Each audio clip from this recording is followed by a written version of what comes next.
भक्ति के साथ कर्म भी जरूरी। पंडित मिश्रा ने आगे कहा कि भक्ति करो तो मन से, केवल शरीर से नहीं।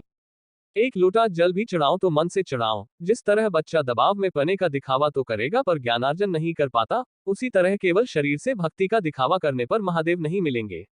भक्ति के साथ कर्म करना भी जरूरी। महादेव को फूल चढ़ाओ, जल चढ़ाओ, पर उसके साथ कर्म भी करो। भजन भी करो तो यह सोचकर कि हम भगवान की निगाह में हैं, उनके चरणों में हैं। भगवान की भक्ति में, भजन में डूबने मात्र से सब तरह के व्यसन छोड़ सकते हैं। वैसे कितनी भी सौगंध दिलाओ या ताप्ती मया में खड़े करवा दो, कोई व्यसन नहीं छूटेगा।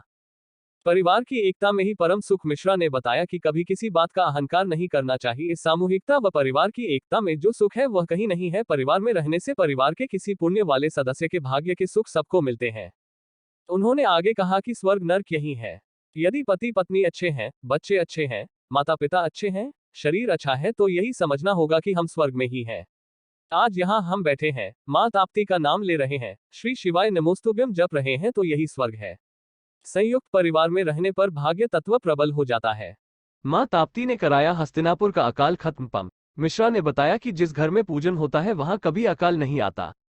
सावन की शिवरात्रि में शिवलिंग निर्माण और पूजन का बेहद महत्व होता है। मां ताप्ती ने भी हस्तिनापुर में पड़े अकाल को घर घर शिवलिंग निर्माण और पूजन करवा कर ही समाप्त करवाया था और खुशहाली लाई थी।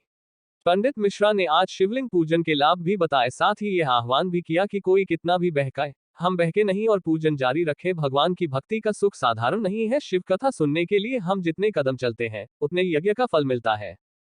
दान और सेवा कार्यों का बताया महत्व। पीडीआईटी मिश्रा ने आज की कथा में दान और सेवा कार्यों का महत्व भी बताया। उन्होंने कहा कि जिसने खूब संपत्ति एकत्रित की, बहुत से कारखाने खोले, फैक्ट्री खोली, उसकी किसी चौराहे पर मूर्ति नहीं मिलेगी। इसके विपरीत किसी गरीब का साथ दिया, उसकी सेवा की, दान से किसी का जीवन बदला, तो उसकी मूर्ति जरूर मिलेगी। एक महिला गरीब बच्चों को पढ़ाती थी, उस महिला को राष्ट्रपति पुरस्कार तक मिल गया। हमने अपने शरीर के योगदान से किसी का जीवन संवार दिया, तो यहाँ पुरस्कार मिले या न मिले, ऊपर जरूर सम्मान मिलेगा। इंसान में छिपे जानवर को कैसे पहचाने। पंडित मिश्रा ने वर्तमान की स्थिति बताते हुए कहा कि अब जंगल बचे और न जानवर, लेकिन कई इंसान ही जानवर बन गए हैं। वे एक दूसरे को ही खाने में लगे हैं, नुकसान पहुंचाने में लगे हैं। छोटी छोटी बेटियों के साथ, उनके ही रिश्तेदारों के साथ अमानुषिक कृत्य के कारनामे आए दिन अखबारों में हम पढ़ते ही रहते हैं। जरा से स्वार्थ के लिए भाई ही भाई की जान का दुश्मन बन रहा है। सालों से साथ रहकर विश्वासघात करने वाला, नुकसान पहुंचाने वाला व्यक्ति सबसे जहरीला होता है। मनुष्य का जीवन सबसे कठिन है। जानवर को तो हम पहचान सकते हैं, लेकिन ऐसे इंसान को पहचानना संभव नहीं है। कुंडकेश्वर महादेव की झांकी की गई प्रस्तुत। 5वें दिन की कथा समाप्ति पर आज कुंडकेश्वर महादेव की आकर्षक झांकी प्रस्तुत की गई।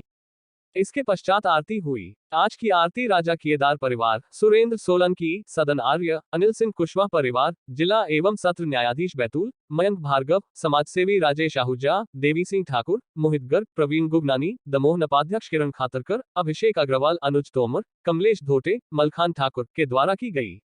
आज कथा सुनने के लिए कथा स्थल पर श्रद्धालुओं का जैसे सैलाब ही उमड़ पड़ा। लगभग 2.5 लाख श्रद्धालु आज कथा सुनने के लिए पहुंचे। स्थिति यह थी कि पूरा कथा स्थल खचाखच भर गया।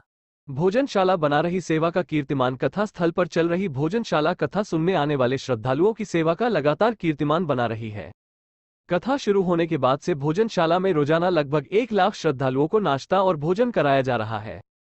शुक्रवार को भोजनशाला में करीब 1.5 लाख श्रद्धालुओं ने भोजन किया। इतने ही श्रद्धालु रात में भी भोजन करेंगे। कल ये संख्या और बढ़ेगी। खास बात यह है कि यह भोजनशाला पूरी तरह से जनसहयोग से संचालित है।